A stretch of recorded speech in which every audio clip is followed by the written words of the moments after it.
Você sabe como é que faz uma proposta de honorários jurídicos? Você quer saber, então, como é que faz? Fica comigo até o final desse vídeo que eu vou te falar como é que eu faço. Oiê, eu sou Brenda Viana, advogada, professora e palestrante e também idealizadora da rede Advogada de Família. Se você é um amante do direito de família, não deixa de se inscrever aqui embaixo no canal no YouTube, também de ativar o sininho de notificação e conhecer o meu Instagram, Advogada de Família, lá onde eu deixo pílulas diárias de direito de família. Aqui agora eu vou falar com você a respeito de proposta de honorários advocatícios.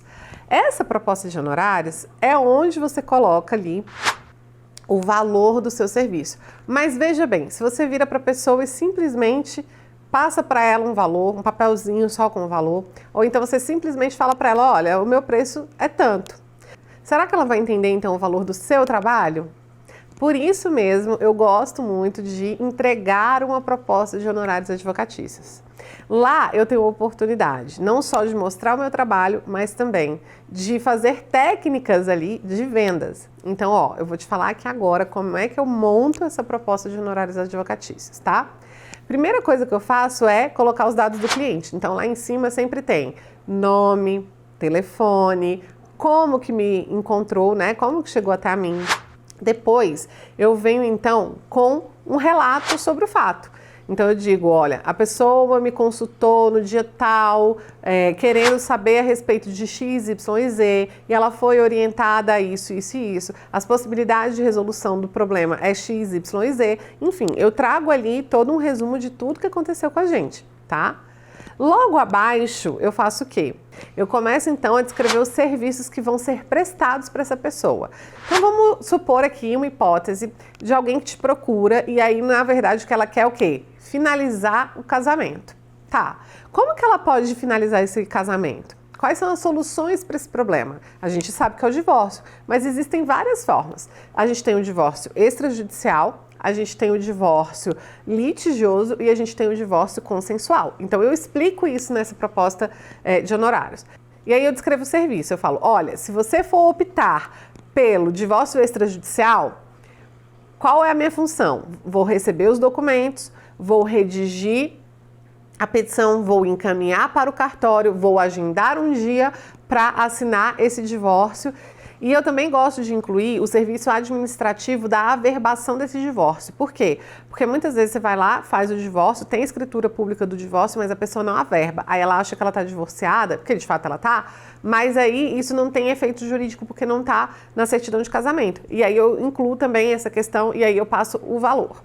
Se a sua opção, então, for um divórcio consensual, porém judicial, então eu vou ter que redigir peças, acompanhar prazo, fazer relatório semanal para te encaminhar, acompanhar em audiência, fazer reunião com o cliente para poder, então, explicar os atos processuais, né? Cada ato processual, e aí eu coloco o meu valor. Se o divórcio, então, ele for litigioso, eu descrevo lá, vou ter que acompanhar processo, vou ter que acompanhar em audiência, vou ter que fazer reunião com o cliente, vou ter que fazer relatório semanal, enfim, eu vou explicando tudo que eu faço e também coloco lá o valor lá embaixo. Então, após esse momento da descrição de serviço, de falar o que é que cada prestação de serviço faz, qual é a sua prestação de serviço em cada situação daquela, você vai fazer o quê? Você vai pegar e vai fazer uma técnica que chama ancoragem. Tudo bem?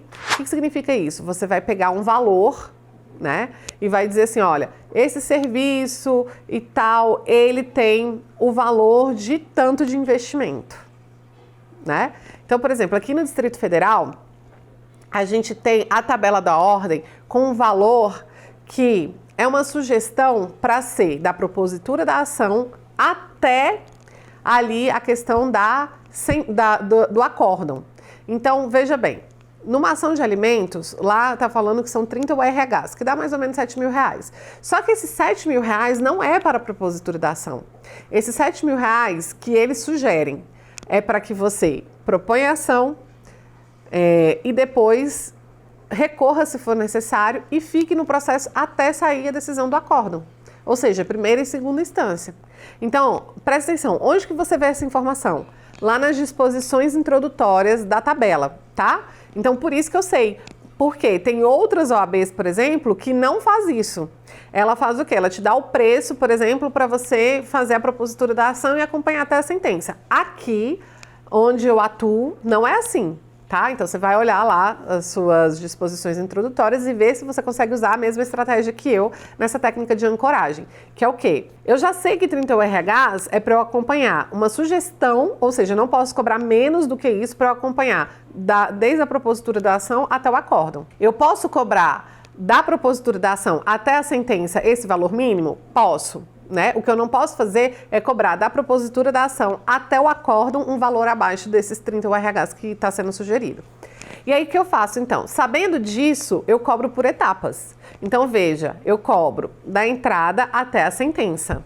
E aí eu coloco lá, ó, a tabela da OAB estabelece que a ação de alimentos custa 30 URHs. Ou seja, R$7.000. Então é isso, sabe? Por quê? Porque a pessoa vai ver e ela fala, caramba, a tabela da OAB cobra R$7.000, né? Meu Deus, que valor todo é esse, né? Porque as pessoas, elas pagam, né, para ir num show, um valor de R$600 para estar lá na frente, assistindo o artista dela. Mas se você falar para ela que a consulta do advogado custa R$600, ela fala, tudo isso, né? Então, prioridades. Mas isso aqui é uma técnica, uma estratégia, que é a questão da ancoragem, tá? Então, você pode pegar e colocar lá, estabelecer lá, ó, a OAB estabelece na tabela esse valor de R$7.000. E para o serviço proposto, então, para o divórcio, nesse caso que a gente está falando aqui, então, para o divórcio extrajudicial é X, para o divórcio litigioso é Y, para o divórcio consensual judicial é Z. E aí você trabalha essa questão na mente da pessoa, né? Outra coisa muito importante é o quê? É a questão do preço quebrado que você pode colocar. Então, assim, se você vai cobrar R$3.500, cobra R$3.499, tá? Que aí ela não tem essa sensação de R$3.500. Outra coisa também é você poder colocar em evidência o preço parcelado. Então, por exemplo, você vai parcelar esses R$3.500 em 10 vezes.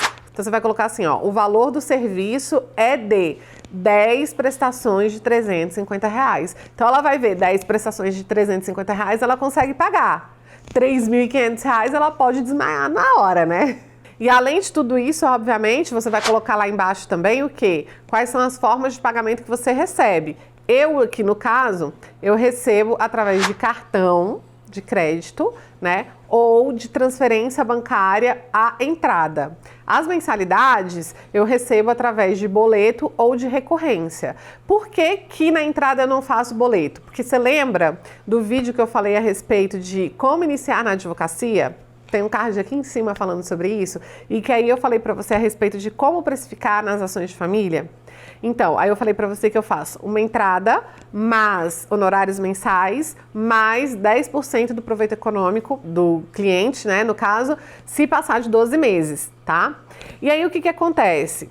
Esse valor de entrada é para quê? É para pagar ali o meu serviço, a minha prestação de serviço, ou para propositura ou para contestação, que exige muito de mim, né? Inclusive, todo o processo vai rodar ali em torno da inicial e da contestação, tá? Então, são peças muito importantes.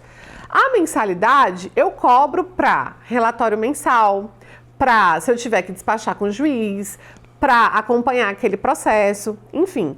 Então, é o seguinte, tem lá a data de vencimento. O cliente não pagou, passou 30 dias e ele não efetuou o pagamento, não regularizou nada, no meu contrato já consta que isso é quebra de contrato. Então, ele não paga os honorários ali mensais, pronto, eu saio do processo, tá? Então, por isso que a entrada tem que ser em cartão ou a transferência à vista, porque se ele não pagar, eu tenho que entrar com execução de contrato para aquilo, né? E os meus honorários mensais, eu faço o quê? Pode ser no boleto. Por quê? Porque se ele não pagar, eu me retiro do processo e tá tudo bem. Até ali tudo já foi pago. E para finalizar, então, o que eu coloco por último? O prazo de validade. Então, você pode colocar lá 7 dias, 10 dias, 15 dias, 30 dias. Eu coloco 30 dias. O cliente saiu dali. Ele vai pensar se sou eu mesma que ele quer que preste aquele serviço para ele. E aí, dentro de 30 dias, o valor, então, que foi apresentado para ele tá válido.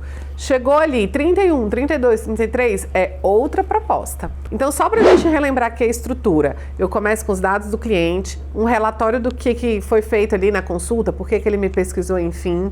Depois eu coloco quais são as possíveis soluções, eu descrevo qual que é o meu serviço para essas possíveis soluções, eu coloco o preço de cada serviço individualizado, utilizando técnicas como ancoragem, preço quebrado, parcelamento e, por fim, eu coloco então aí a forma de pagamento, ou seja, como que ele vai me pagar isso? É por cartão? É por boleto? Como que funciona? E também coloco o prazo de validade, tá bom?